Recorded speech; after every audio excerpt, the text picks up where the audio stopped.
Hi guys, welcome to another episode of the H Talks Comics, Sports and Wrestling. Another wrestling review. It's going to be All Elite Wrestling AEW Fyter Fest review. So I've seen a few different reviews around at the moment. A lot of them are really long and in depth. This is going to be more of a quick results and my own just quick opinions. I'm going to try and keep this under 10 minutes if I can. So let's get straight into the pre-show. Michael Nakazawa, he beat Jabali.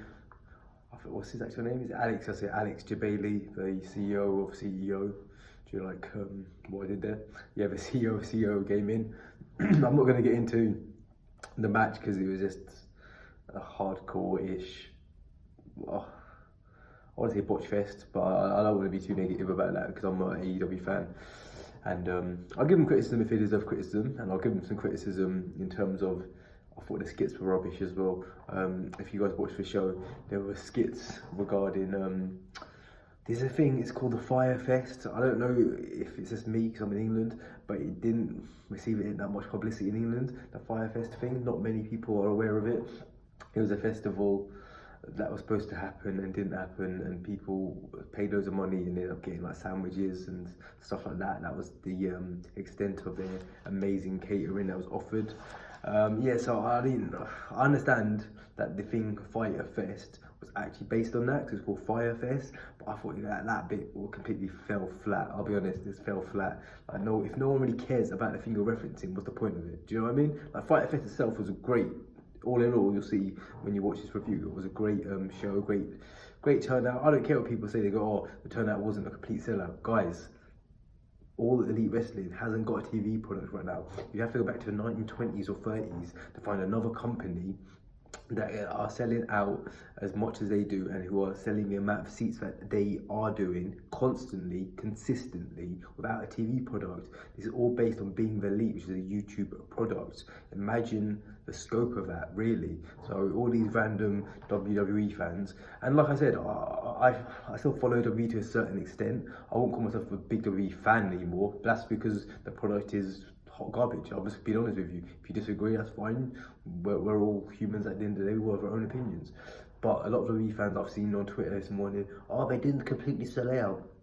It was a little festival thing which Kenny Omega did last year, and then this time it was in conjunction with All Elite Wrestling. They had a lot of gaming fans. They still sold a hell of a lot of tickets, I believe into their thousands, maybe 5 or 6.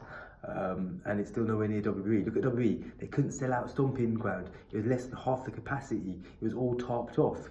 I see accounts on WrestlingInc.com calling themselves WWE Tarp, and it's getting loads of likes. Go on Twitter, there's a WWE Tarp, which is just the guy pretending he's WWE Tarper, and he tarps all the empty seats. Anyway, sorry about that, guys. I had to get off my soapbox because I see a lot of weird criticism from WWE hardcores. And like I said, me and my brother's a trained professional wrestler. He grew up watching WWE, I grew up watching WWE. A little bit of WCW here and there. So I'm not going to lie and say I didn't, but at the end of the day, I call a spade a spade. And right now, WWE is a spade in terms of a product. All Elite Wrestling is a firework in terms of product. One's sparkling beautiful and you want to keep watching it again and again. One's a metal implement that you just leave on the side. Do you get what I mean? And like I said, opinions can change. It is subjective. And obviously, WWE could, I don't know, have about 5 amazing Ricochet matches with Ali, Drew Gulak, Matt Riddle, Chad Gable, and I'll change my mind probably, but at the moment, All Elite Wrestling's killing it. Anyway, so I hate to be negative about All Elite Wrestling, but I'm fair and I believe objective when it comes to the actual wrestling. So yeah, Jabali and Nakazawa, not much wrestling going on. Nakazawa won. I'm not even going to go into this. Like the way he won it was with women's, I'm not even into that. But yeah, Nakazawa won.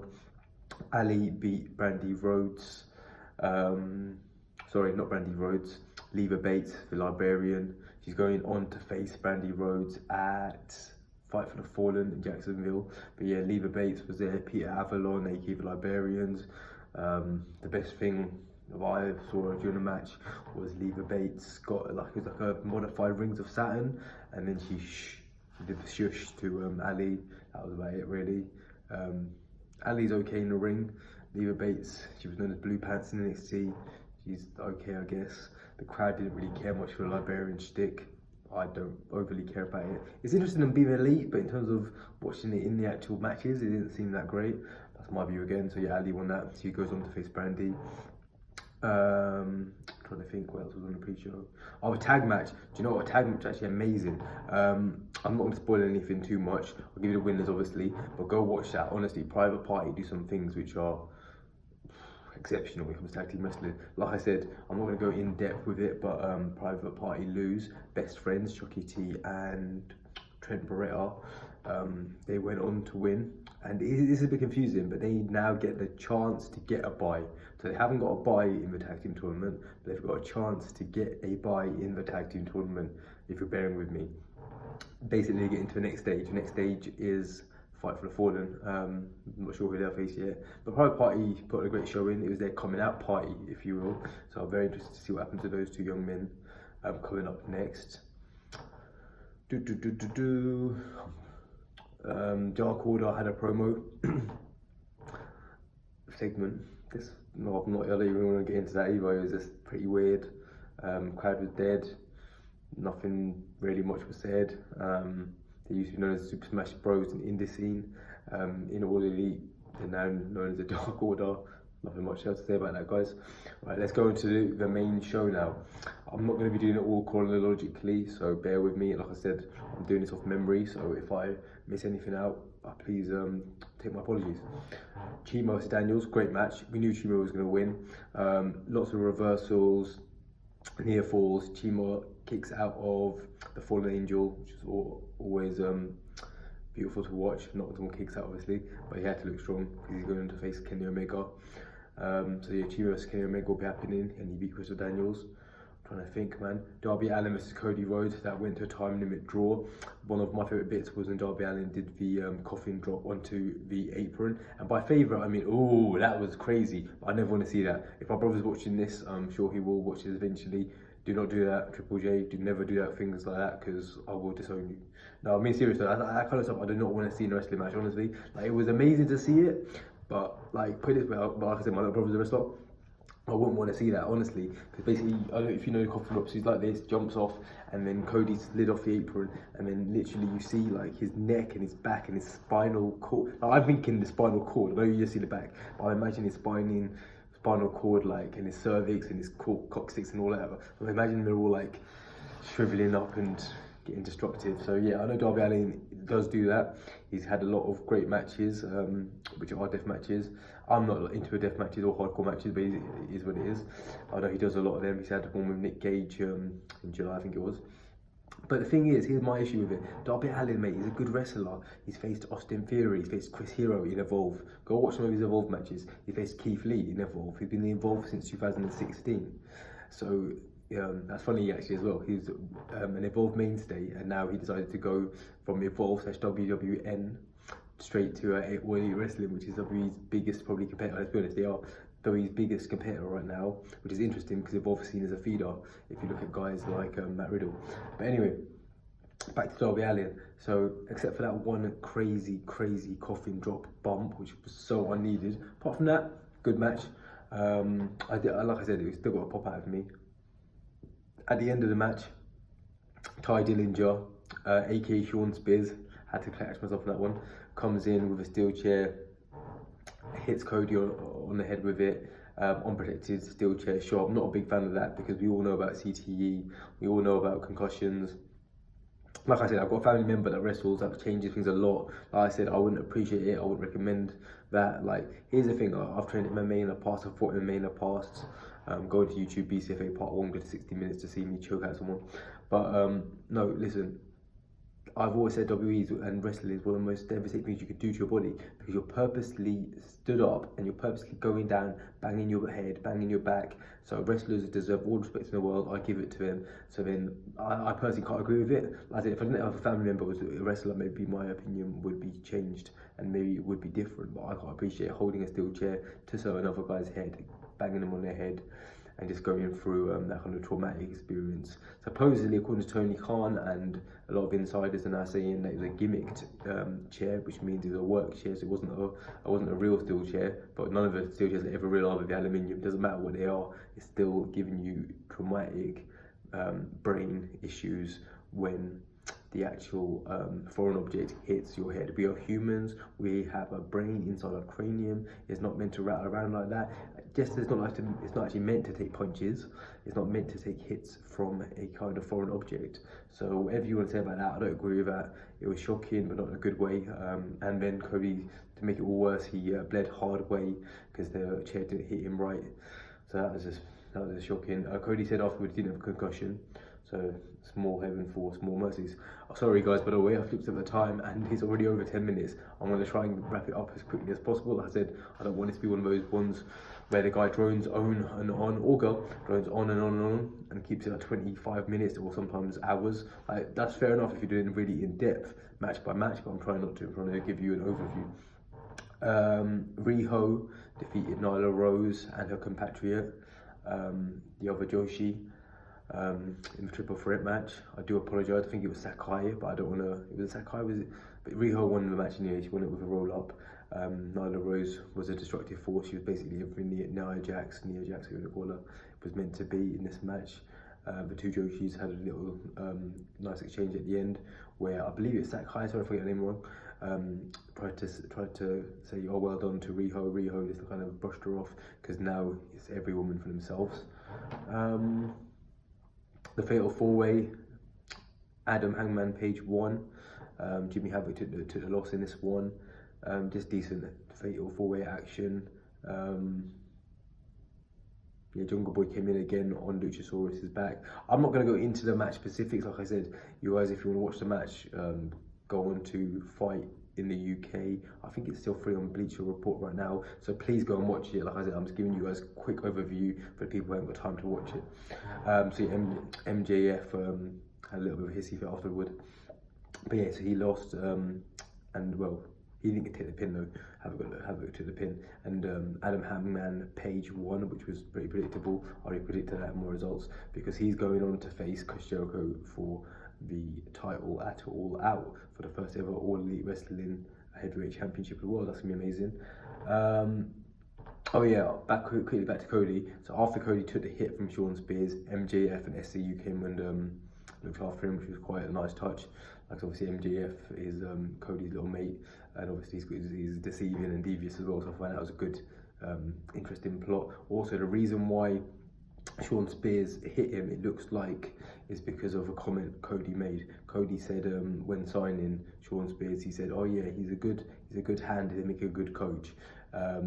Sean Spears edited that out, which just showed a bit, which said he's a good hand, and he posted that on his Twitter. So we're meant to believe that because he called him a good hand, that's why he's vexed and angry and wants to fight Cody Rhodes. It makes sense because there was an interview with Hurricane Helms, who he had an interview. I can't remember who he did the interview with once, but he did an interview with a wrestling journalist once.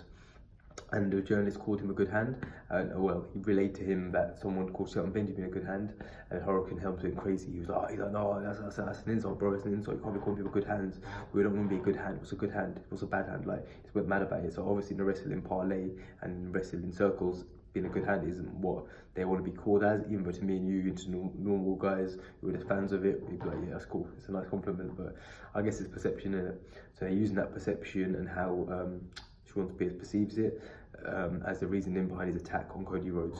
Looks like they'll probably fight it all out. The reasoning for that is because Cody's already got a match with his brother Dustin Rhodes, tag teaming together against the Young Bucks at Fight for Fallen in Jacksonville. Alright, so let's go on to the main event, which was Jon Moxley versus Janela. Typical hardcore death match. I'm not really a big fan of any of them. I never have been. It's funny, I like the TLC matches because they were table ladders and chairs and they were extreme, but they had like great athleticism, mainly from Jeff Hardy and Edge, occasionally Christian as well. But I'm not a fan of like the Cactus Jack, Mick Foley, Triple H hardcore matches of someone's getting battered, someone getting bruised, blooded. I saw Paul Robinson versus Jimmy Havoc in like a death match this year, my brother at Progress, and I'm not a fan of that kind of stuff. It doesn't do it for me. The atmosphere was good and a lot of crowd was shouting Jimmy Havoc's name and everything, which is good and appealing for him as a person and a performer. But me personally, I'm not a big fan of this. So for me, this wasn't a good match, but in terms of what it is, I guess it was fine. They got in emotion, barbed wire attacks, and at one point Moxley actually spat out attack, which was quite good. Moxley got the win. Most interesting part of this though was at the end when Kenny Omega actually came in and beat Moxley up afterward. Brings me back to Kenny Omega. Kenny Omega and the Young Bucks beat Laredo Kid and the Lucha Brothers, Pentagon and Phoenix. Great match, as always when it happens with those six. The guys are dressed up as Akuma. Kenny Omega was Akuma, the Young Bucks were Ryu and Ken from Street Fighter. When they came out, Justin Roberts actually had his mic and he said round one, which was pretty cool. Instead of one fall instead of start, that's pretty cool. So they were dressed up as Street Fighter characters. That's because they were in junction with CEO Gaming. The whole Fyter Fest was sponsored and in conjunction with CEO Gaming. That's why they had the game references. So yeah, Kenny Omega and Young Bucks won that match before the main event, which is Moxley versus Janela. Back onto that. So yeah, Moxley beat Janela, and then Kenny Omega comes out, beats him up, and does his version of the Dirty Deeds, which is what Moxley, who was formerly known as Dean Ambrose, used to always use as his finisher. Kenny beats him up a bit and goes into Dirty Deeds, and there's like a weird, evil, creepy smile. This was more evil than that, and then you see a zoom in on Moxley doing a little evil smile as well, and that was it, guys. That was the whole show. Sorry if I've left anything out. I don't think I have, but like I said, I've just quickly watched it while at work. So yeah, I just thought I'd do a quick review for you guys. Try and keep it concise. It's still been about almost 17 minutes. I do apologise, guys, and this was a fast, concise one.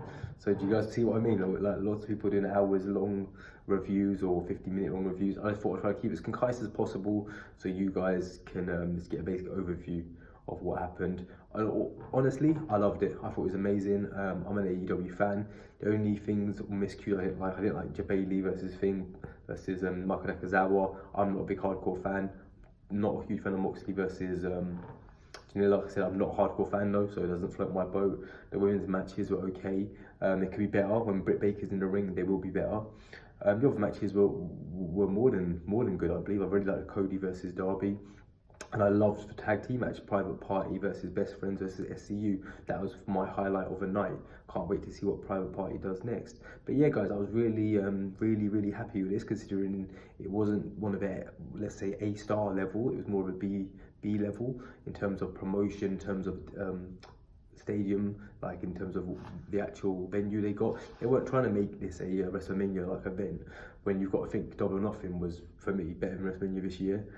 All In definitely was. I can't wait for All Out, and every single All Elite Wrestling event I've seen so far has been worth watching, and at least 8 out of 10. This show, another 8 out of 10, and that's including the negatives as well, like a Dark Order promo. That's my opinion, guys. Let me know what you guys think. For me, All Elite Wrestling, they're smashing it. Best wrestling of the weekend, best wrestling of the month. Probably better than Stomping Grounds, or maybe on the same level. I'm not sure in terms of in-ring action. But yeah, another great job by everyone at All Elite Wrestling. Thanks for watching this, guys. I appreciate it. Cheers.